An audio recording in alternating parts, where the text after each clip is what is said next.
She wanted each of us to get one exploration pass to test our commitment, but when I immediately agreed and announced my plans for a weekend tech summit with my colleague, her excitement turned to pure panic. I should probably start from the beginning of how my 5-year marriage imploded over a CrossFit coach and a completely backfired manipulation scheme that exposed everything wrong with our relationship. I'm Rick, 34, and I work as a cloud infrastructure specialist for a mid-sized tech company here in suburban Kansas City. Not the most exciting job description to most people, but it pays well, and I genuinely enjoy solving complex server architecture problems and keeping digital systems running smoothly for our clients. I met my wife Brooke 5 years ago at a pharmaceutical industry trade conference where I was presenting on data security protocols for healthcare companies, and she was representing a major distribution network company that handled logistics for hospital systems across the Midwest. She was 31 then, sharp as a whip when it came to supply chain management and logistics optimization,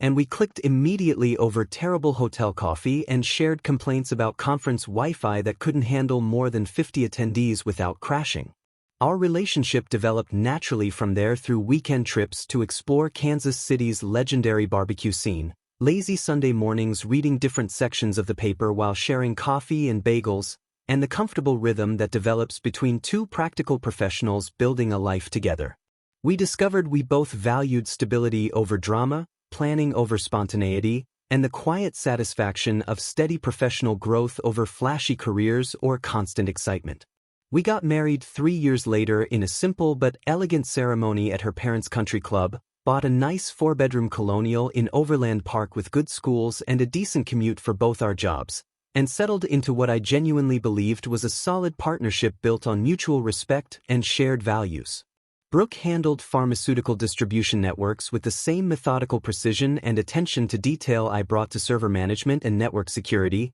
and we both deeply appreciated having someone who understood the value of steady work, long-term financial planning, and the satisfaction that comes from being genuinely good at what you do.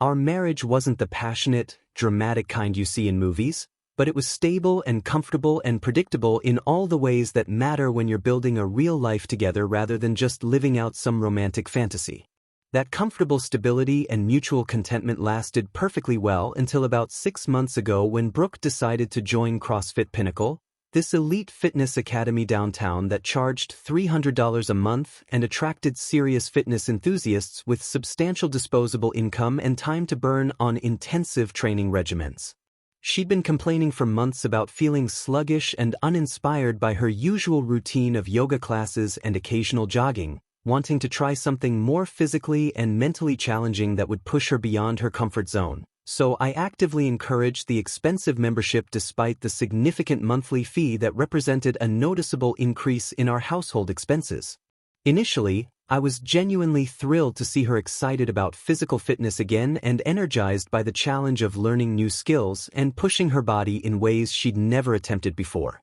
She'd come home practically glowing from workouts, eager to tell me about new personal records she'd achieved and the incredibly supportive community of dedicated athletes she'd discovered among the other members who shared her newfound passion for functional fitness. But somewhere around month 3 of her membership, the healthy enthusiasm and general excitement about fitness began shifting into something else entirely that made me increasingly uncomfortable even though I couldn't quite articulate why.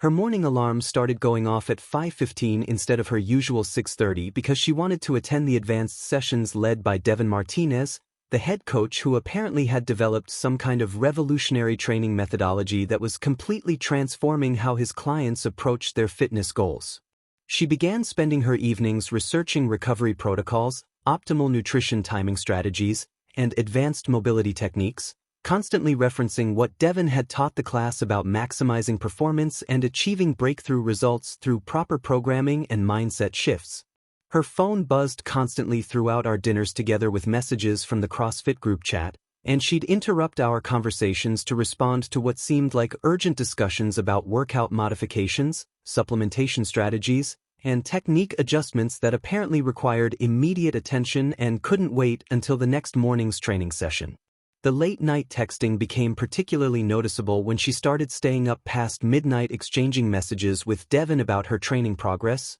recovery concerns, and technique adjustments that apparently couldn't wait until the next morning's session. I didn't think much of it initially because she'd always been dedicated when she found something that interested her, whether it was mastering new software at work or perfecting a complicated recipe. But the constant phone checking and secretive smiling while texting started feeling different from her usual professional focus. When I asked about her training progress, she'd launch into detailed explanations of Devon's innovative coaching philosophy and how he was helping her unlock potential she never knew she had. The way she said his name carried this reverent tone, like she was discussing some kind of fitness guru rather than just another personal trainer at an expensive gym. What really caught my attention was how she started scheduling her entire life around Devon's availability and training schedule, turning down our usual Friday night dinners because she needed optimal recovery time before Saturday morning sessions, or skipping family gatherings because they conflicted with special weekend workshops that Devon was leading for his advanced students. She even started meal prepping according to nutrition guidelines that Devon had apparently provided specifically for her, replacing our normal grocery shopping routine with elaborate preparation sessions for precisely measured portions that would support her training goals. Looking back, I should have recognized the signs of infatuation earlier, but I trusted my wife and assumed her newfound passion for fitness was exactly that, passion for fitness, not passion for her coach. The conversation that would ultimately destroy our marriage happened on a Thursday night at Romano's Steakhouse, the upscale Italian place where we'd celebrated our first anniversary and had returned to every year since for special occasions and important relationship discussions. Brooke had suggested dinner there to celebrate what she called our relationship milestone, though I couldn't figure out what milestone we were supposedly celebrating since our actual anniversary was still 4 months away and neither of us had received promotions or achieved any particular goals recently. She'd made reservations at our usual corner table overlooking the wine cellar, ordered a bottle of the expensive Chianti Classico we typically saved for truly special occasions, and spent the first 20 minutes of dinner making unusually intense eye contact while discussing how much she'd been thinking about our relationship lately and how important it was for couples to keep growing and evolving together rather than becoming complacent. I assumed she was building up to suggesting we finally start trying for kids, something we'd been casually discussing for the past year, or maybe proposing we take that European vacation we'd been putting off while saving for the kitchen renovation that had become our major financial goal. Instead, she launched into what she called a modern relationship experiment that would supposedly strengthen our commitment and prove how secure we were in our marriage by testing our trust and confidence in ways that traditional couples were too insecure to attempt. She explained that she'd been listening to relationship podcasts during her daily commute to work, particularly one hosted by a psychologist named Dr. Samantha Chin who advocated for what she termed conscious exploration within committed partnerships as a way of eliminating doubt and strengthening long-term bonds. According to this expert, couples who were truly confident in their connection could handle giving each other permission to explore attraction to other people because real love wasn't threatened by temporary curiosity about what else might be out there, and the experience of choosing to return to your partner after exploring alternatives actually reinforced your commitment rather than undermining it. She presented this idea with the enthusiasm most people reserve for discussing dream vacation plans or exciting career opportunities, explaining that we should each get one exploration pass to spend time with someone we found intriguing, just to test whether our relationship could handle that level of trust and openness without falling apart. The whole concept was supposedly designed to eliminate the what-if questions that could undermine long-term partnerships and prove to ourselves that we'd chosen each other for the right reasons rather than just settling for convenience, fear of being alone, or social expectations about marriage. As she talked, gesticulating with her wine glass and speaking faster than usual, she kept glancing toward her phone, which was face down on the table but clearly receiving notifications that were making her increasingly eager to check her messages, and I realized this conversation was being driven by something far more specific than abstract relationship theory or podcast-inspired personal growth. When I asked her to clarify exactly what kind of exploration she had in mind and whether she had someone specific she wanted to explore with, she mentioned that she'd been having increasingly interesting conversations with Devon about life philosophy, personal growth strategies, and what it meant to live authentically rather than according to other people's expectations. She thought it might be valuable to explore that connection outside the structured gym environment to see if there was genuine compatibility beyond their shared passion for fitness and personal development, maybe through dinners, cultural events, or weekend activities that would let them connect as complete people rather than just trainer and client. She suggested that while she was exploring her intellectual and emotional connection with Devon, I could pursue that colleague from work who I'd mentioned finding attractive, specifically Tiffany from our server management team, since Brooke had always suspected there was mutual interest there based on how Tiffany acted around me during company social events and the way she found excuses to collaborate on projects that didn't really require her input. The entire proposal was presented as this enlightened, modern approach to marriage that would ultimately make us stronger and more committed to each other by removing the forbidden fruit element that supposedly tempted people in traditional monogamous relationships. But I could see the barely contained excitement in her eyes when she talked about Devon and the way she'd clearly already planned out exactly how her exploration would unfold. What she obviously hadn't expected was for me to respond by immediately pulling out my phone and showing her the tech conference invitation I'd received that morning for a 3-day cybersecurity summit in Napa Valley the following weekend, explaining that I'd been planning to decline since it wasn't directly relevant to my current projects and the registration deadline was tomorrow, but if we were doing exploration passes, I'd be absolutely delighted to register tonight and take Tiffany along. As my +1 since the conference offered couples packages for networking dinners, wine tastings, and romantic sunset tours of local vineyards. I watched her face change from excitement to confusion to something approaching pure panic as she realized that her carefully planned manipulation had just backfired spectacularly because she'd expected me to either refuse the whole idea out of jealousy and possessiveness or reluctantly agree while staying safely at home being miserable while she explored her options with Devon. The idea that I might actually take advantage of this exploration pass enthusiastically,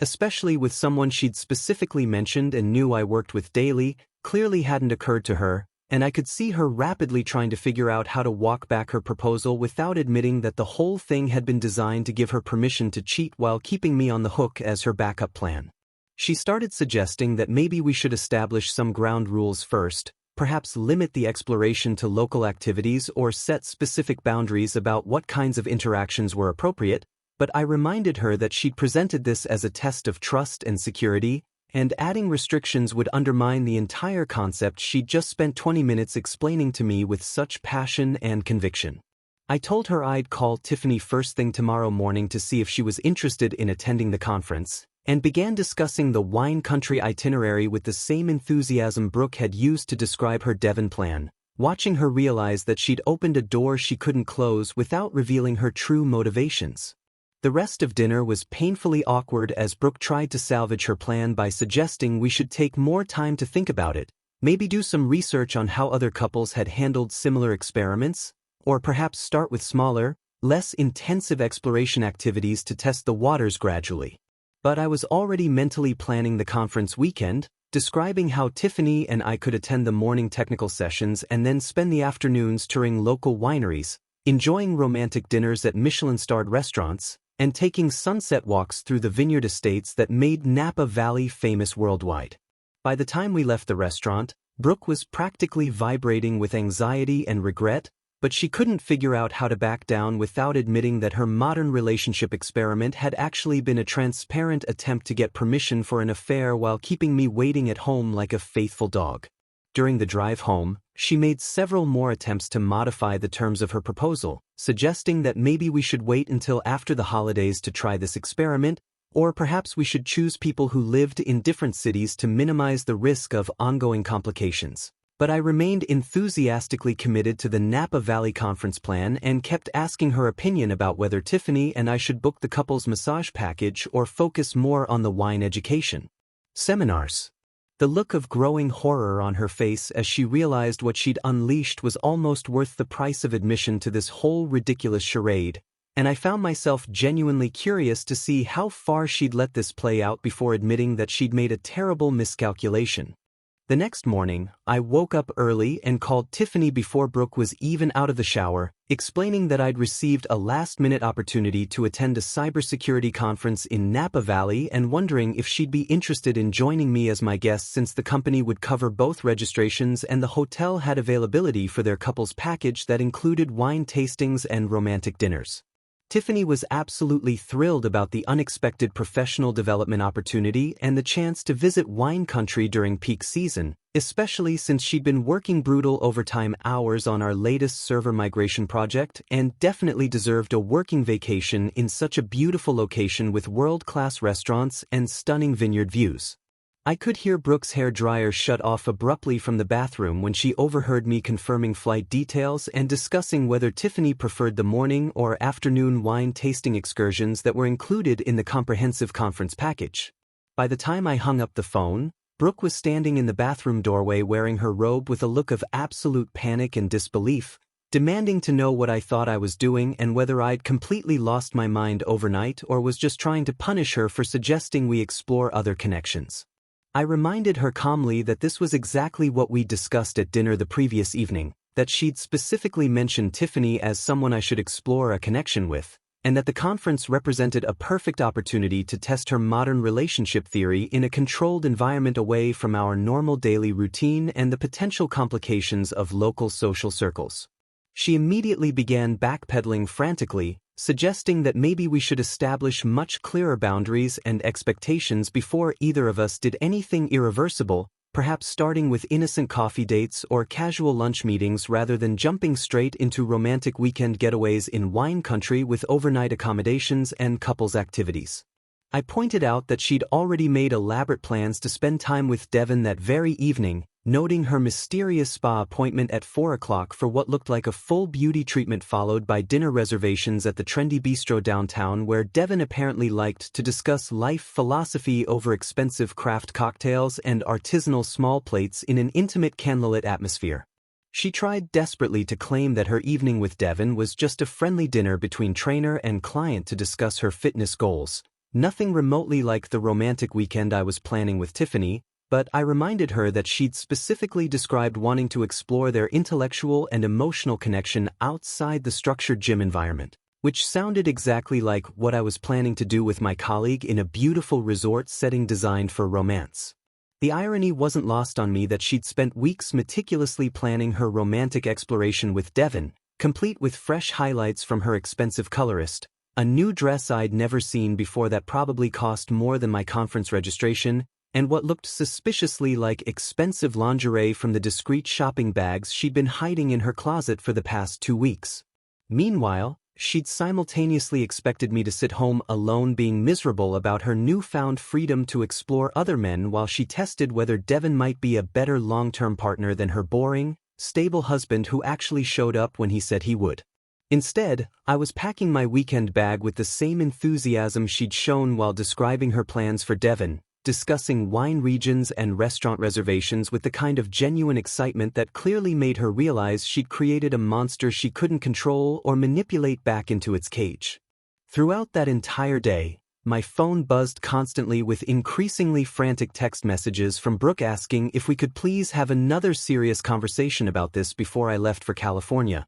suggesting that maybe we should postpone both our explorations until we'd had time to research how other couples handled these situations successfully, or proposing that we set specific time limits and check-in schedules to make sure neither of us got carried away by the novelty of the experience or developed genuine feelings for our exploration partners. I responded to each increasingly desperate message with cheerful updates about my itinerary planning, asking her opinion about whether Tiffany and I should book the couple's cooking class at the renowned Culinary Institute or focus more on the private vineyard tours that included romantic picnics among the grapevines with catered gourmet meals and local wine pairings. By Thursday afternoon, Brooke was calling me at work every single hour, sometimes crying hysterically, sometimes screaming with anger, demanding to know why I was being so deliberately cruel and vindictive when she'd only suggested the exploration idea because she genuinely thought it would strengthen our relationship and prove how secure we were in our commitment to each other.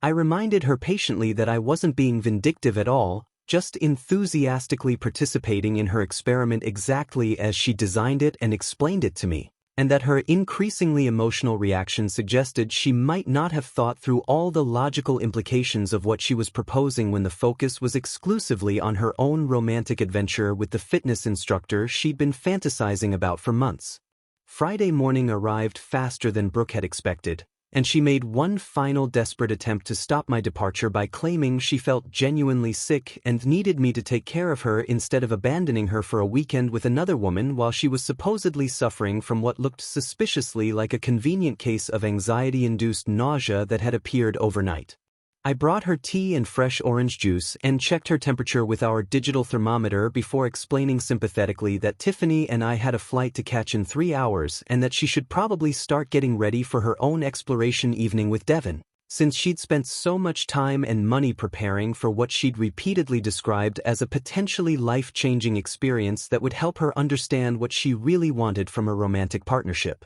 As I loaded my carefully packed suitcase into the car, checking twice to make sure I had my conference materials and the wine country guidebook I'd purchased, Brooke followed me outside in her pajamas and slippers, begging me to reconsider this whole thing and suggesting that maybe we could just pretend the conversation at Romano's had never happened and go back to our normal, comfortable routine without any exploration or testing of boundaries that might damage what we'd built together. I told her it was far too late for that approach since I'd already confirmed everything with Tiffany, booked the hotel accommodations at the luxury resort she'd specifically requested, and was genuinely excited about both the professional conference sessions and the opportunity to explore wine country with someone who appreciated good conversation and didn't spend every dinner staring at her phone waiting for messages from her personal trainer about recovery protocols and advanced fitness. I also pointed out that she had her own evening plans with Devon that she'd been anticipating for weeks, complete with the expensive makeover and new wardrobe she'd assembled specifically for the occasion, so it seemed hypocritical for her to suggest we cancel everything when she'd been the one to propose this entire experiment in the first place. The drive to the airport was awkwardly silent except for my deliberately cheerful commentary about the weather forecast in Napa Valley, which was supposed to be perfect for outdoor activities, and my detailed speculation about which specific wineries Tiffany might want to visit based on her stated preference for bold red wines over delicate whites and her expressed interest in learning about sustainable farming practices in premium wine production. I also mentioned the couple's massage package I'd booked at the resort spa and the romantic dinner reservation I'd made at the Michelin-starred restaurant that had been featured in Wine Spectator magazine, describing these plans with the same enthusiasm Brooke had used when discussing her philosophical dinner plans with Devon. When I kissed Brooke goodbye at the departure gate, she was crying harder than I'd seen since her grandmother's funeral 2 years earlier, clinging to me like she was afraid I might never come back. But she couldn't articulate why she was so upset without admitting that her exploration experiment had been carefully designed as a one-way manipulation rather than the mutual trust exercise she'd described to me with such conviction and enthusiasm just 3 days earlier. As I walked toward the security checkpoint with my boarding pass and photo ID, I could hear her calling my name and asking me to please reconsider, but I didn't turn around because I was genuinely curious to see how this whole situation would play out and whether she'd finally understand that actions have consequences, even when you think you're clever enough to manipulate someone into giving you exactly what you want. During the flight to California, I found myself reflecting on the past few months and wondering how I'd missed the signs that my wife had been planning to have an affair while keeping me as her backup plan, using psychological manipulation disguised as relationship growth to get permission for behavior that would normally be considered cheating. The realization that she'd been willing to gamble our entire marriage on the chance that Devon might be a better long-term partner than me was both insulting and liberating, because it meant I didn't have to feel guilty about enjoying my own weekend exploration with someone who actually respected me enough to split the dinner check without making it a political statement. Meanwhile, I knew that Brooke was back home getting ready for her evening with Devon, probably still hoping that he'd turn out to be everything she'd fantasized about and that she could figure out how to manage both relationships until she decided which one offered her a better future, never considering the possibility that I might actually enjoy my time with Tiffany enough to question whether staying married to someone who saw me as a safety net rather than a partner was the best use of my remaining years. The cybersecurity conference turned out to be exactly as boring as I'd expected, with panels on network vulnerability assessment and presentations about enterprise firewall configurations that made even the most dedicated IT professionals check their phones every 10 minutes. Tiffany and I sat through morning sessions on advanced threat detection and afternoon workshops on compliance protocols, taking dutiful notes and asking appropriate questions while secretly counting down the minutes until we could escape to the resort's wine bar for happy hour. The irony wasn't lost on me that I was attending genuinely educational sessions about protecting digital infrastructure while my wife was back home presumably exploring whether her personal trainer might be a better investment than her current husband. Between conference sessions, I made sure to post carefully curated photos on social media that would drive Brooke absolutely insane with jealousy and uncertainty about what was actually happening during my exploration weekend. I shared pictures of Tiffany and me clinking wine glasses during the welcome reception, looking entirely too comfortable together at a candlelit table overlooking the vineyard. I posted shots of us laughing over shared appetizers at the resort restaurant, with Tiffany looking genuinely happy and relaxed in a way that suggested we were having the kind of effortless fun that Brooke and I hadn't experienced in months.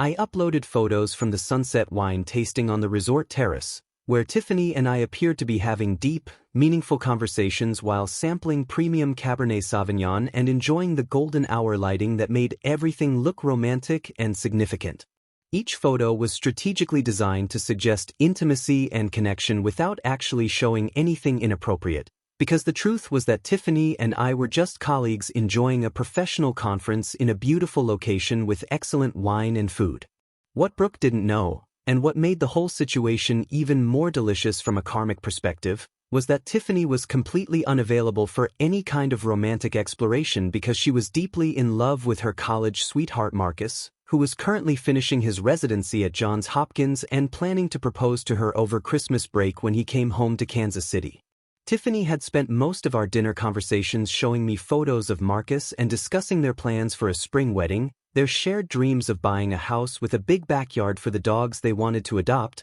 and her excitement about potentially moving to Baltimore if he got accepted for the cardiology fellowship he'd applied for at Hopkins. She was exactly the kind of woman who would never consider cheating on her partner or playing manipulative games with other people's emotions, which made her the perfect companion for this weekend because I could enjoy her company without any complicated romantic tension or guilt about leading someone on. While I was posting photos of wine tastings and romantic dinners that were actually just two friends enjoying good food and conversation, Brooke's evening with Devon was apparently going very differently than she'd anticipated. My phone started buzzing with texts around 8 o'clock Friday night, just as Tiffany and I were finishing our appetizers and discussing whether we wanted to order the chef's tasting menu or stick with individual entrees. The first message was relatively calm, asking how my flight had gone and whether the hotel was as nice as the website photos suggested. But by 9:30, after I'd posted a photo of Tiffany and me sharing a chocolate dessert that looked suspiciously intimate in the candlelit dining room, the messages became increasingly frantic and demanding immediate responses to questions about exactly what we were doing and whether I was thinking about our marriage at all while I was apparently having such a wonderful time with another woman. I waited until after Tiffany and I had finished dinner and taken a romantic stroll through the resort gardens before responding with a cheerful message about how beautiful Napa Valley was in the evening and how much I was learning about wine production from our sommelier-guided tastings. Saturday morning brought a series of angry phone calls that I let go to voicemail while Tiffany and I attended a fascinating presentation about industrial cybersecurity and then explored the resort spa facilities, where we booked side-by-side massages that would look absolutely scandalous in the photos I planned to post later. The voicemails revealed that Brooke's exploration evening with Devon had crashed and burned in spectacular fashion when he revealed that he was actually in a committed relationship with another trainer at the gym, someone named Marcus who apparently worked the evening shift and whom Brooke had never noticed during her morning workout sessions. Devon had been genuinely confused and somewhat offended by her suggestion that they explore a romantic connection outside their professional trainer-client relationship, pointing out that he'd never given her any indication that he was interested in her as anything more than a fitness client who needed help with her form and motivation. According to the increasingly hysterical voicemails, Devon had explained that he was gay and had been with his partner for 3 years, which made Brooke's romantic fantasies not just unrealistic but completely impossible, and that he'd assumed their late-night text conversations about training and nutrition were purely professional discussions between a dedicated trainer and an enthusiastic client. The revelation that she'd been fantasizing about a romantic relationship with someone who was not only unavailable but completely uninterested in women had apparently sent Brooke into a tailspin of humiliation and regret, especially when she realized that she'd risked her marriage for a fantasy that had never had any basis in reality. By Saturday afternoon, she was calling every hour and leaving increasingly desperate voicemails begging me to come home immediately and forget about the whole exploration experiment, claiming that she'd made a terrible mistake and never should have suggested we test our relationship boundaries in the first place. But I was having far too much fun posting photos of vineyard tours and couples activities to cut my weekend short, especially since Tiffany was genuinely enjoying the conference and had already asked if I thought our company would send us to similar events in the future. Saturday evening's dinner at the Michelin-starred restaurant provided excellent photo opportunities, with Tiffany looking absolutely stunning in her conference attire and me appearing relaxed and happy in a way that suggested I was discovering things about myself that I'd never known before. The wine pairing menu gave us multiple opportunities for intimate toasts and meaningful glances that would translate beautifully into social media content designed to make my wife question everything she thought she knew about our marriage and my willingness to accept her manipulation tactics. Sunday morning brought the conference's closing sessions and a final group photo with all the attendees, where Tiffany and I stood together looking like we genuinely enjoyed our professional development weekend and formed meaningful connections with our colleagues from across the industry. As we packed our bags to head back to the airport, Tiffany mentioned how much she'd enjoyed the weekend and how grateful she was for the opportunity to attend such a high-quality conference in such a beautiful location,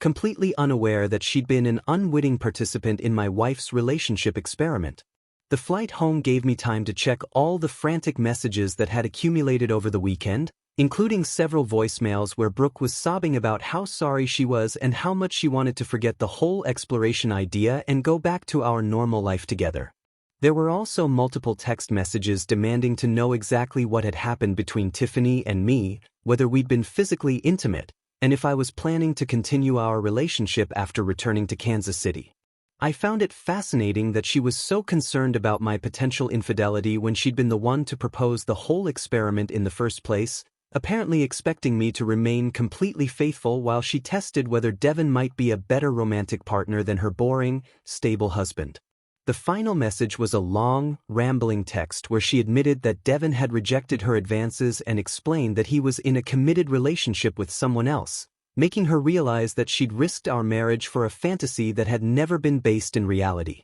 She begged me to call her immediately when I landed so we could discuss what had happened and figure out how to move forward from what she now characterized as a terrible mistake that she deeply regretted making. By the time our plane touched down in Kansas City, I had 17 missed calls and 43 unread text messages, most of them variations on the theme of how sorry she was and how much she wanted to repair the damage she'd done to our relationship. The desperation in her messages was almost amusing, considering that 3 days earlier she'd been smugly confident about her ability to manipulate me into staying home while she explored her options with her fantasy fitness instructor, never imagining that her plan might backfire so spectacularly or that I might actually enjoy my time with another woman enough to question our entire relationship dynamic. As Tiffany and I collected our luggage and said goodbye in the airport parking garage, with her thanking me again for including her in such a wonderful professional opportunity, I realized that the weekend had given me more than just strategic photos to torment my wife with. It had shown me what it felt like to spend time with someone who treated me as an equal partner rather than a convenient financial resource. Tiffany had insisted on splitting every meal check, had brought thoughtful questions to the conference sessions, and had engaged in genuinely interesting conversations about our shared work experiences and professional goals without once checking her phone for messages from some other man she was fantasizing about. The contrast with Brooke's recent behavior was so stark that I found myself wondering how long I'd been accepting treatment that I would never tolerate from a friend or colleague, simply because it was coming from someone I'd made the mistake of marrying. During the drive home from the airport, I decided not to respond to any of Brooke's messages until I'd had time to process what had happened over the weekend and figure out how I wanted to handle the conversation that was obviously waiting for me. I stopped at a drive-through coffee shop and took the long way home through the suburbs, giving myself time to think about whether I wanted to pretend that everything was fine and go back to our previous routine,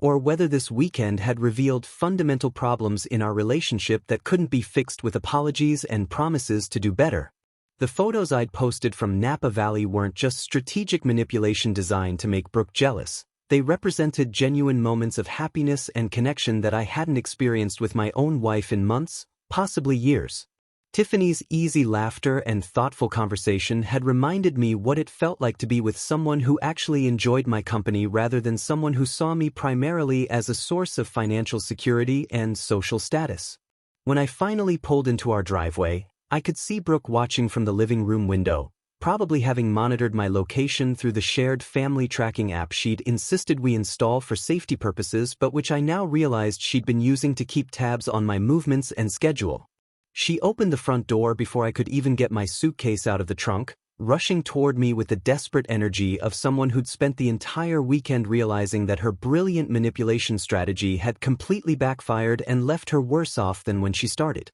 Her appearance was disheveled in a way that suggested she hadn't been sleeping or taking care of herself, with mascara smudges under her eyes and her usually perfect hair looking like she'd been running her hands through it compulsively for hours. She looked like someone who'd spent 3 days discovering that the grass wasn't greener on the other side and that burning bridges while you're still standing on them is a poor long-term strategy for personal happiness.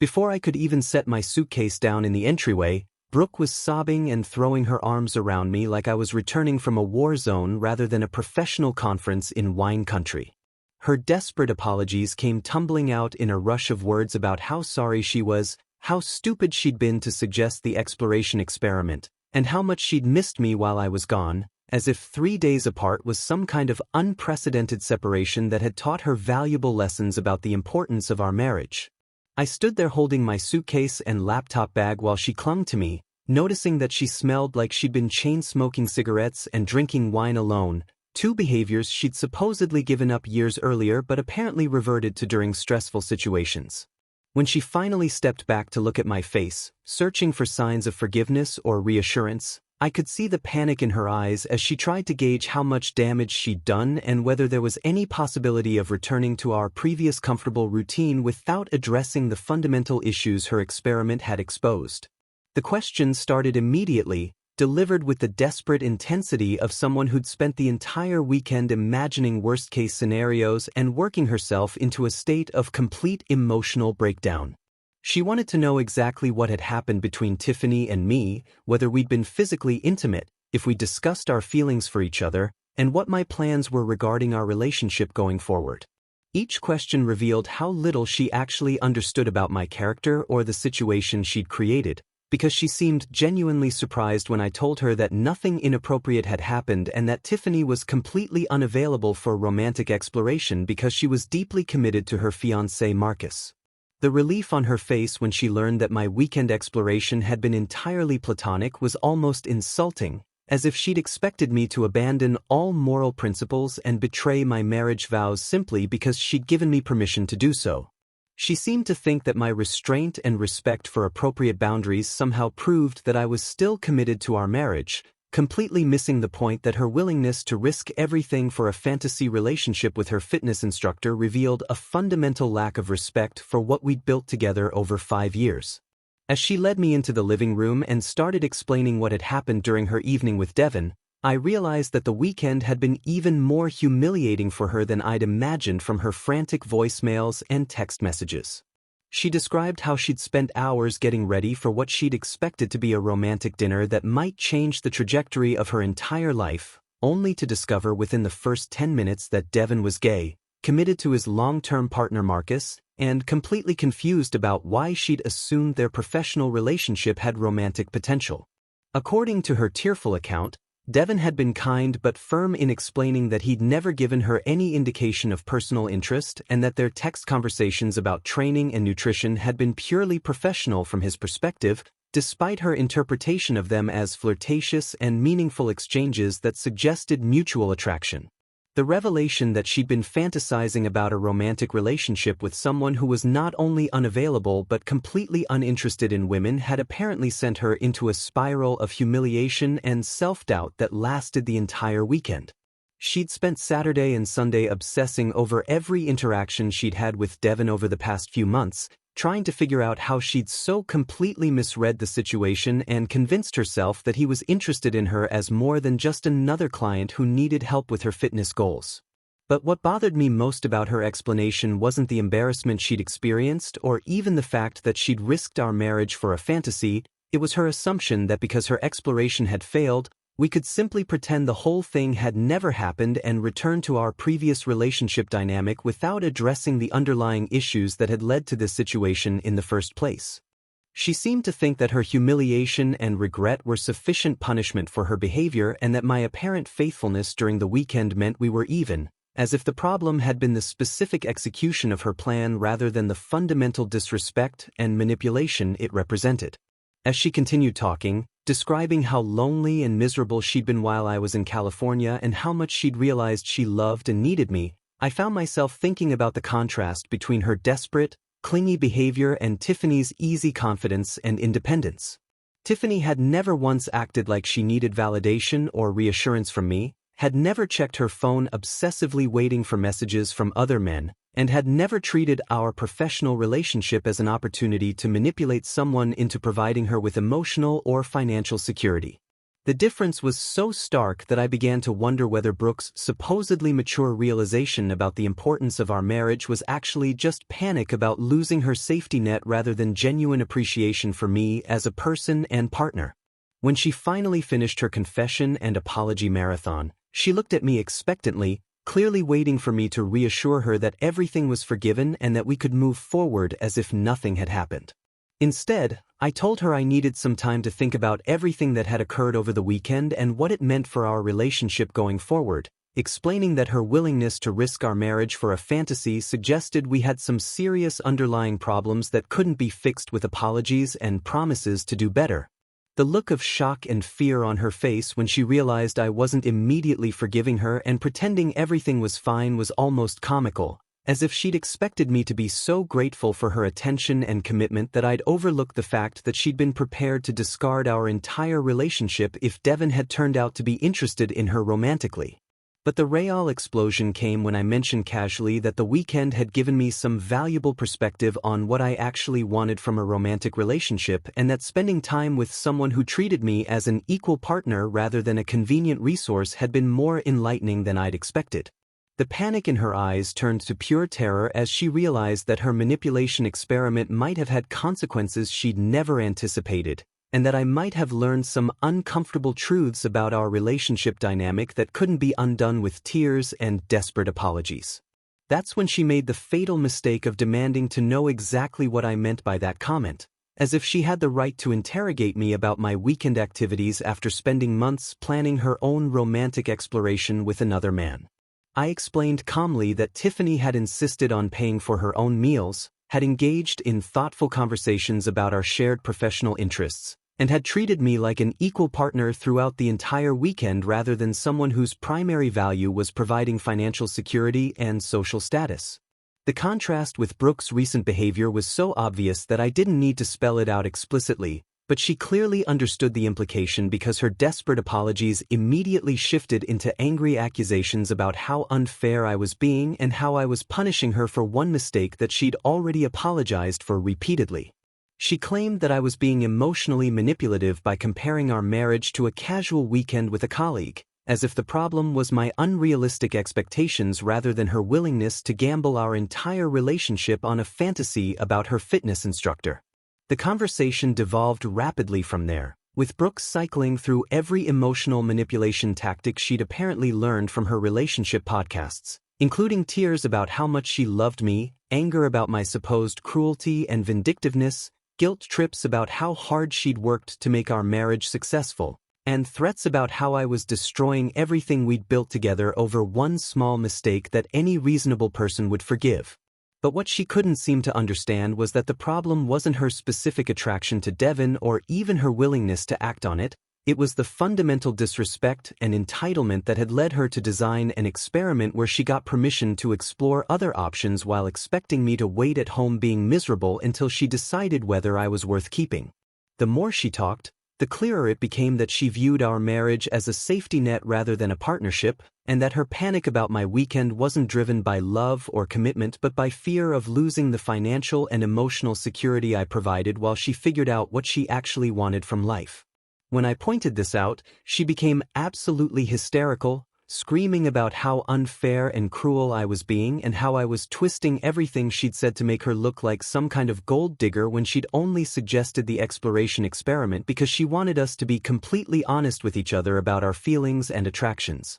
But her explanation only made things worse, because it revealed that she'd never considered the possibility that I might actually take her up on the offer or that I might discover something about myself or our relationship that would change how I felt about our future together. She designed the entire experiment around the assumption that I would be too insecure or too dependent on her to risk exploring other options, which meant she'd fundamentally misunderstood both my character and my feelings about our marriage. As the argument continued into the evening, with Brooke becoming increasingly desperate and irrational in her attempts to convince me that her weekend humiliation was sufficient punishment for her behavior, I realized that there was no going back to our previous relationship dynamic because too much had been revealed about how we actually saw each other and what we wanted from our partnership. She wanted a husband who would provide security and stability while she explored her options and figured out whether she could do better, while I wanted a partner who would respect me enough not to shop around for alternatives while expecting me to remain faithful and committed no matter how she treated me. The gulf between those two visions of marriage was too wide to bridge with apologies and promises, especially when her panic seemed to be driven more by fear of practical consequences than genuine remorse for the disrespect and manipulation she displayed. By the time we finally went to bed, sleeping in separate rooms for the first time in our 5-year marriage, I knew that our relationship had crossed a line that couldn't be uncrossed, and that her exploration experiment had revealed fundamental incompatibilities that had probably been there all along but had been hidden beneath the comfortable routine of two people who'd settled for each other rather than finding someone they actually respected and appreciated. The irony wasn't lost on me that her attempt to test our relationship had actually destroyed it, not because either of us had been unfaithful or fallen for someone else, but because it had forced us to confront the reality that we wanted completely different things from marriage and had completely different ideas about what constituted respectful treatment of a romantic partner. As I lay in the guest bedroom that night, staring at the ceiling and listening to Brooke crying in our former shared bedroom, I realized that the weekend in Napa Valley had been more valuable than any conference session could have been, because it had shown me what it felt like to be treated with genuine respect and appreciation rather than being viewed as a convenient source of financial and emotional security. The contrast between Tiffany's easy companionship and Brooke's desperate manipulation was so stark that I couldn't unsee it, and I knew that even if we somehow managed to patch things up and return to our previous routine, I would always remember what it felt like to spend time with someone who actually enjoyed my company rather than just tolerating it while shopping around for better options. The next morning brought another round of tearful apologies and desperate promises to change, but Brooke's panic-driven attempts at reconciliation only reinforced my growing conviction that she saw our marriage primarily as a practical arrangement rather than a romantic partnership built on mutual respect and genuine affection. She kept insisting that her exploration experiment had been a momentary lapse in judgment driven by curiosity and insecurity rather than a reflection of her true feelings about our relationship, but her willingness to risk everything for a fantasy about her fitness instructor suggested otherwise. When she finally exhausted herself with crying and begging and realized that I wasn't going to immediately forgive her and pretend nothing had happened, she made one last desperate attempt to salvage the situation by suggesting that we should go to couples counseling to work through our issues and rebuild the trust she'd damaged with her poor decision-making. But even that suggestion revealed how little she understood about what had actually happened, because she framed the problem as her temporary attraction to Devon rather than the fundamental disrespect and manipulation that had led her to design an experiment where she got permission to explore other men while expecting me to remain completely faithful and available as her backup plan.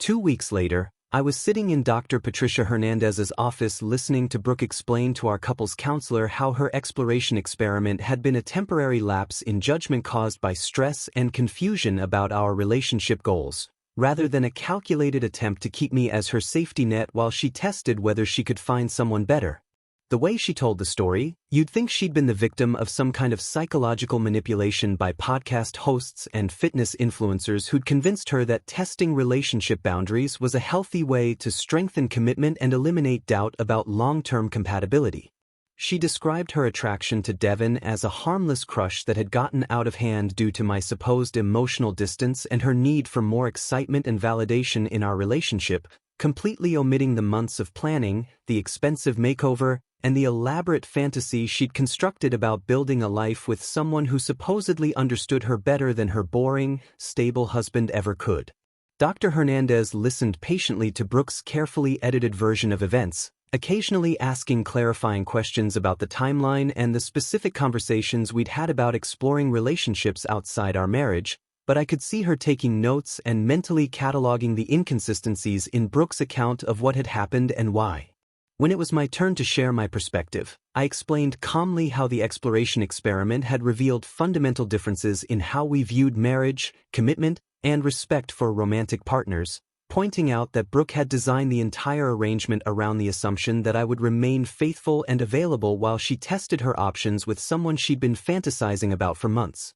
I described how her panic and desperation when I actually took her up on the offer and planned my own weekend exploration had exposed the manipulation and double standards underlying her supposedly enlightened approach to relationship testing, and how spending time with someone who treated me as an equal partner had shown me what I'd been missing in our marriage. Dr. Hernandez asked several probing questions about our communication patterns, our individual expectations for marriage, and how we each understood concepts like fidelity, commitment, and mutual respect, and it became increasingly clear that Brooke and I had completely different definitions of what constituted appropriate behavior in a committed relationship. When the counselor asked Brooke directly whether she would have been comfortable with me exploring a romantic connection with another woman if Devon had been available and interested in pursuing a relationship with her, Brooke's answer was telling in its honesty and selfishness. She admitted that she probably would have expected me to understand that her connection with Devon was special and meaningful in ways that my weekend with a colleague couldn't possibly match, because what she felt for Devon was deeper than simple attraction or curiosity about other possibilities. The double standard was so obvious that even Dr. Hernandez raised her eyebrows, asking Brooke to explain how she could justify expecting different rules for herself than the ones she'd proposed for our mutual exploration experiment, and whether she understood how that kind of thinking might affect my trust and willingness to continue working on our relationship. Brooke's response was a masterclass in manipulation and victimhood, claiming that her feelings for Devon had been more intense and confusing than she'd expected, and that she'd never intended for me to actually pursue another woman because she'd assumed I was more committed to our marriage than she was. She seemed genuinely surprised when Dr. Hernandez pointed out that this assumption revealed a fundamental lack of respect for my autonomy and intelligence, and that treating me like someone who existed primarily to provide her with security while she explored other options was not compatible with a healthy, equal partnership. The session continued for another 40 minutes, with Dr. Hernandez gently but persistently challenging Brooke's narrative and helping her understand how her behavior had damaged not just our trust but the basic foundation of mutual respect that makes long-term relationships possible. But what became most clear during that hour was that Brooke still didn't understand why I was so upset about her exploration experiment, because she continued to frame the problem as her temporary attraction to another man rather than the disrespect and manipulation that had led her to risk our entire marriage for a fantasy relationship with someone who turned out to be completely unavailable. When Dr. Hernandez asked her directly what she thought I was most hurt by, Brooke's answer revealed everything about how differently we understood what had happened between us. She said she thought I was angry because she'd been attracted to Devon and had planned to act on that attraction, missing the point entirely that my real problem was with her willingness to use me as her backup plan while she tested whether she could find someone better. She couldn't seem to grasp that the issue wasn't her attraction to another person, which might have been understandable and forgivable, but her assumption that I would wait around being miserable while she explored her options and then gratefully accept whatever decision she made about our future together. Dr. Hernandez tried several different approaches to help Brooke understand the deeper issues underlying our conflict, asking her to imagine how she would feel if I had proposed an exploration experiment specifically designed around my attraction to a particular woman, with the expectation that she would remain faithful and available while I tested whether that other relationship might be more fulfilling than our marriage. The hypothetical scenario clearly made Brooke uncomfortable, but instead of recognizing the parallel to her own behavior, she insisted that her situation had been different because her feelings for Devon had been more complex and meaningful than simple physical attraction. Even when confronted with the obvious double standard, she seemed incapable of acknowledging that she'd treated me with fundamental disrespect and had been prepared to discard our relationship if Devon had turned out to be interested in her romantically. As the session wound down, Dr. Hernandez gave us homework assignments designed to help us think more clearly about our individual needs, expectations, and deal breakers in romantic relationships, but I could see in her expression that she wasn't optimistic about our chances of rebuilding trust and mutual respect after what had happened.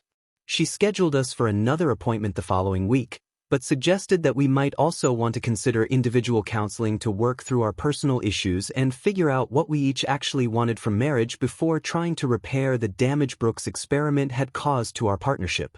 Walking to our cars after the session, Brooke was quiet and subdued in a way that suggested she was finally beginning to understand the seriousness of what she'd done and the possibility that her manipulation and disrespect might have consequences she couldn't fix with apologies and promises to do better. But I could also see the wheels turning as she tried to figure out how to convince Dr. Hernandez that she was the victim of circumstances beyond her control rather than someone who'd made deliberate choices based on selfishness and entitlement. Over the following weeks, our counseling sessions continued to reveal the depth of the problems in our relationship and the fundamental incompatibility between what we each wanted from marriage and partnership. Brooke consistently tried to minimize her behavior and frame the exploration experiment as a minor mistake that I was blowing out of proportion due to my own insecurities and trust issues, while I continued to point out that the problem wasn't her attraction to another person but her willingness to treat me like a backup option while she shopped around for something better. Dr. Hernandez proved to be remarkably skilled at cutting through Brooke's manipulative narratives and helping her confront the reality of what she'd done, but it became increasingly clear that Brooke was more interested in convincing the counselor that she was the victim than in actually understanding why her behavior had been so damaging to our relationship. During one particularly revealing session, Dr. Hernandez asked Brooke to describe what she thought marriage meant and what she expected from a romantic partner, and her answers exposed the transactional way she viewed our relationship and her assumption that I existed primarily to provide her with financial security and emotional support while she figured out what she actually wanted from life. She described marriage as a partnership where both people supported each other's growth and exploration, which sounded reasonable until Dr. Hernandez asked her to specify what kind of support she'd been providing me and whether she'd been encouraging my personal growth and exploration in the same way she'd expected me to support hers. The question clearly made Brooke uncomfortable because she couldn't point to any examples of her encouraging my interests or supporting my goals, beyond occasionally asking about my work projects when she needed me to explain why I was working late instead of being available to drive her to social events or help her with household tasks. When pressed to explain how she'd been contributing to our partnership beyond her physical presence and occasional participation in social activities, she became defensive and claimed that emotional support and companionship were valuable contributions that I was failing to appreciate, apparently missing the irony that she'd been planning to withdraw both of those things if Devon had been available and interested in building a life with her. Dr. Hernandez also asked me to examine my own behavior and contributions to the problems in our relationship, and I had to acknowledge that I'd been enabling Brooke's entitled attitude by consistently prioritizing her needs and preferences over my own without expecting reciprocal consideration or respect.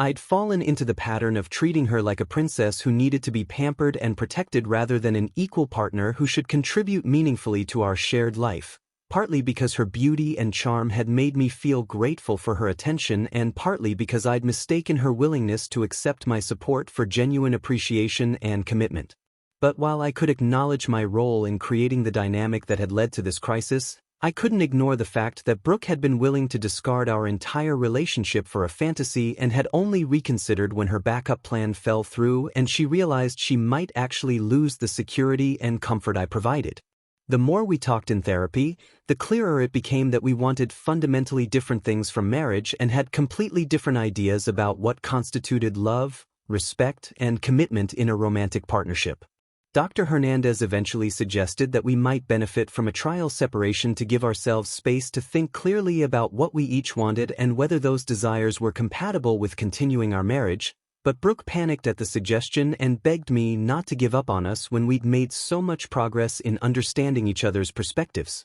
Her desperation was almost pathetic, especially since the progress she referenced consisted mainly of my finally understanding how little respect she'd had for me and our marriage, and her gradual realization that her manipulation tactics weren't going to work on either me or our therapist. The breaking point came during our 6th counseling session, when Dr. Hernandez asked Brooke directly whether she would be willing to commit to our marriage without any mental reservations or fantasies about other possibilities, and whether she could honestly say that she wanted to be with me specifically rather than just wanting the security and comfort that marriage provided. Brooke's inability to answer that question clearly and immediately told me everything I needed to know about her true feelings and priorities, because someone who genuinely loved and respected their partner wouldn't need time to think about whether they actually wanted to be in the relationship or were just settling for the practical benefits it offered. When she finally did answer, saying that she loved me and wanted our marriage to work but needed to feel confident that I could forgive her mistakes and trust her again, she was still framing the problem as my inability to get over her temporary lapse in judgment rather than her fundamental lack of respect and commitment to our partnership.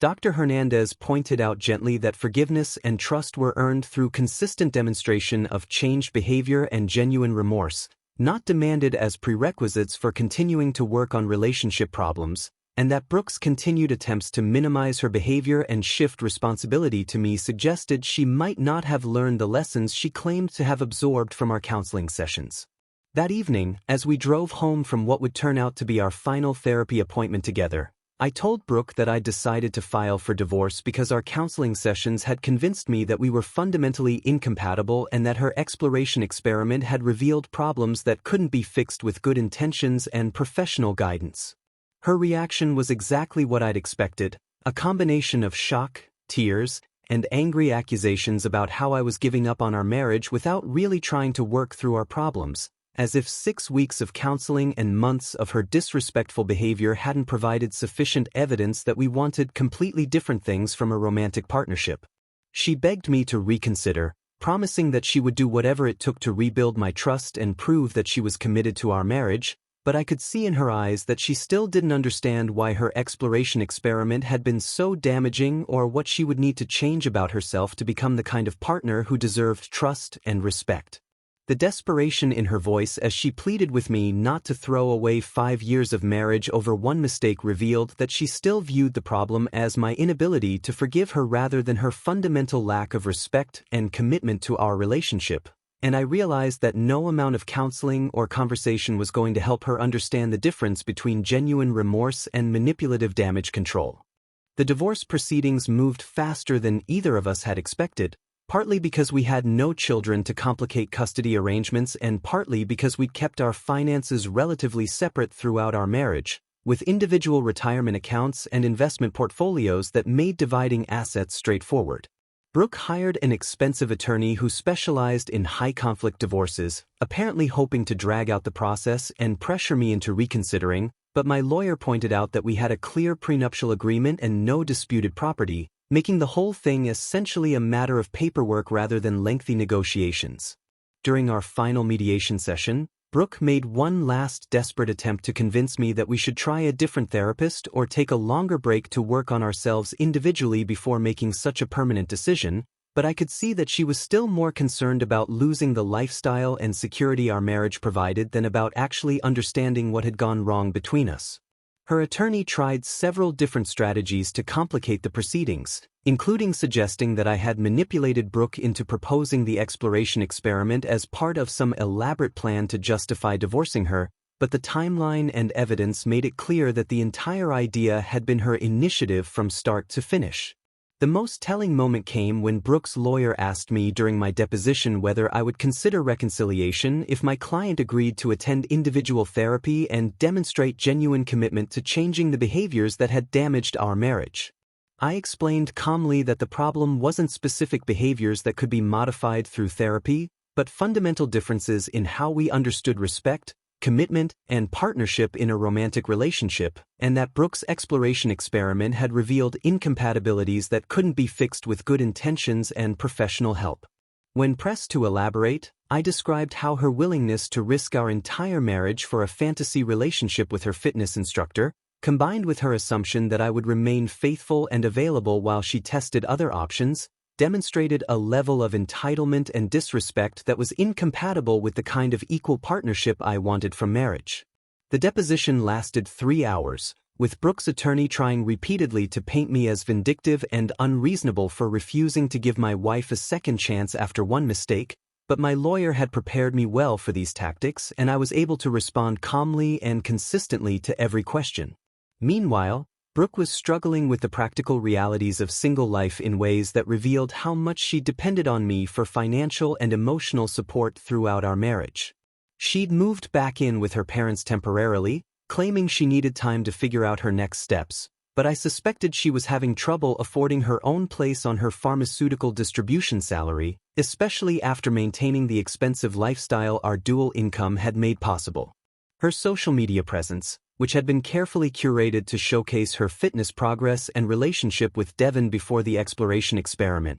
had become increasingly desperate and attention-seeking, with posts about self-discovery and learning to value herself that clearly weren't resonating with her followers the way she'd hoped. Through mutual friends, I heard that she'd been telling people I'd emotionally manipulated her into suggesting the exploration experiment and then used her momentary interest in another man as an excuse to divorce her, a narrative that conveniently omitted her months of planning and fantasy building about Devon, as well as her assumption that I would remain faithful while she tested whether she could find someone better. The gossip network in Kansas City's professional and social circles proved to be less sympathetic to her version of events than she'd anticipated, partly because several people had witnessed her obvious infatuation with her fitness instructor and partly because her explanation for why the marriage had ended kept changing depending on her audience and what kind of sympathy she was hoping to generate. Dr. Hernandez had warned us during our final counseling session that divorce often revealed people's true characters under stress,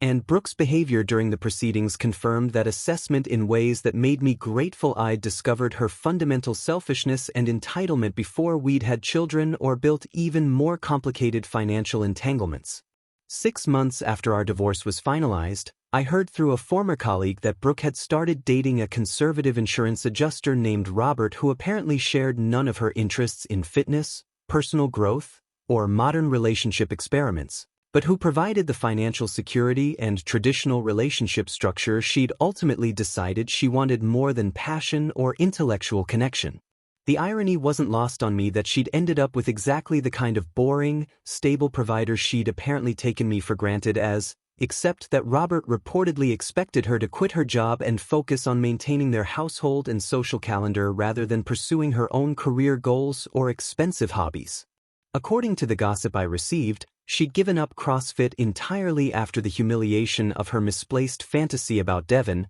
and had settled into a conventional suburban lifestyle that looked suspiciously like what we'd had together, except with someone who viewed her more as a traditional wife than an equal partner in building a shared life.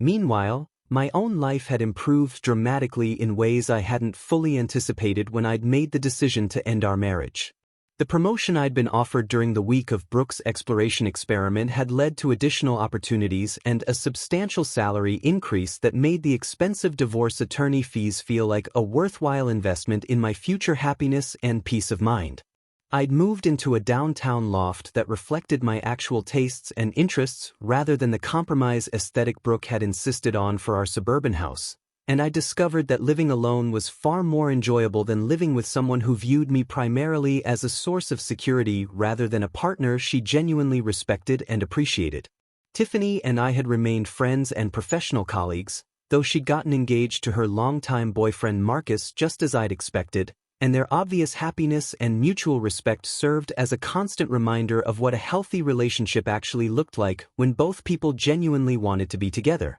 The contrast with my marriage to Brooke was so stark that I sometimes wondered how I'd convinced myself for so long that settling for someone who tolerated me was better than being alone, until I found someone who actually appreciated what I brought to a partnership. A year after the divorce, I started dating Sarah, a financial planner who worked with several of my clients and who shared my interests in long-term planning, international travel, and building wealth through smart investing rather than expensive lifestyle choices.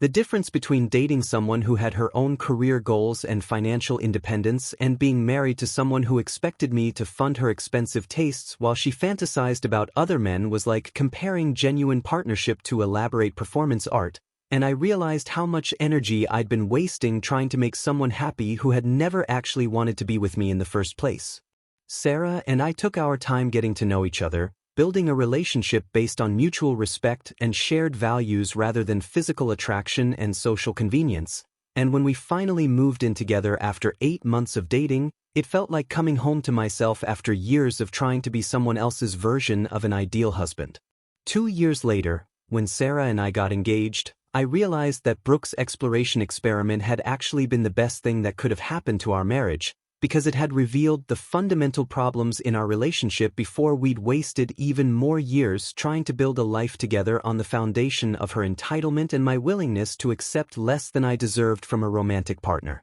The last time I saw Brooke was at a mutual friend's wedding, where she appeared with Robert and their 6-month-old daughter, looking tired but content in the way of someone who'd finally stopped trying to be something she wasn't and had settled into the conventional life she'd apparently wanted all along. We exchanged polite greetings and small talk about our respective careers and relationships, and I was struck by how little I felt seeing her again, neither anger nor regret nor any desire to relitigate the past or prove that I'd been right about our fundamental incompatibility. She looked exactly like what she'd always been, an attractive woman who'd mistaken her ability to get male attention for actual relationship skills, and who'd finally found someone willing to provide security in exchange for traditional domestic arrangements rather than expecting genuine partnership and mutual respect.